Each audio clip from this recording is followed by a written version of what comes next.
ইস, বসে আরে এটা বের হচ্ছে। ধরি নাই ভাই, কিনে আনছে ভাই টাকার থেকে। 11 কাছে আনছি, বেশি আপনি 4 পিস বেশি আর 7 পিস 8 পিস ধরা খাইছে। কোন জায়গায় বিক্রি করছো সিলেটে? ঘুরে ঘুরে বিক্রি করছি ভাই। আচ্ছা, পাখি বিক্রি করা অপরাধ আপনি জানেন না? জানি, সবই তো আছে ভাই ওপরে। কম বেশ তো সবাই বিক্রি করে, তাই না? নাহলে আয় কোথায় দেখো। এই জায়গা ছিল 2টা পাহাড়ি শালিক, আর মুনিয়া পাখি ছিল 4 পিস, আর তোতা পাখি ছিল ইন্ডিয়ান। এই ভাই 10। এই ভাই আমার লগে আরেকজন ছিল, ভাই ঠিক আছে, ভাই নিজে দেখ। আমি যাবো কি ভাই, একটা টাকা নেই, 60 টাকা ছাড়া। কোন জায়গা থেকে আসছেন পাখি? টাকার থেকে। ঢাকা থেকে সিলেট কেন পাখি বিক্রির জন্য আসছেন? জি ভাই।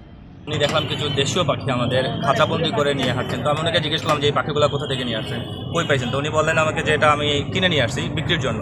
তো এটা যেহেতু একটা অপরাধ, এটা বিক্রি করা যাবে না। এটা আমাদের সবার সচেতন হওয়া উচিত যে দেশীয় পাখি আমরা খাঁচায় বন্দি করে পালবো না। এটা পালার জিনিস না, খাওয়ার জিনিসও না, এটা অবমুক্ত থাকবে।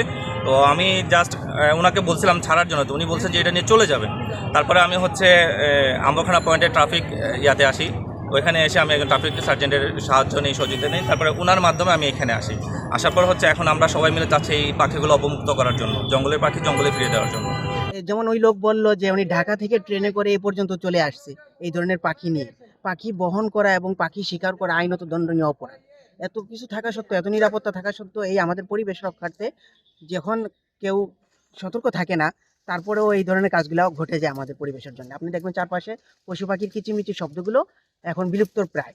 প্রজনন ক্ষমতা পশু পাখির অনেক আগেই বিলুপ্ত হয়ে গেছে প্রায়।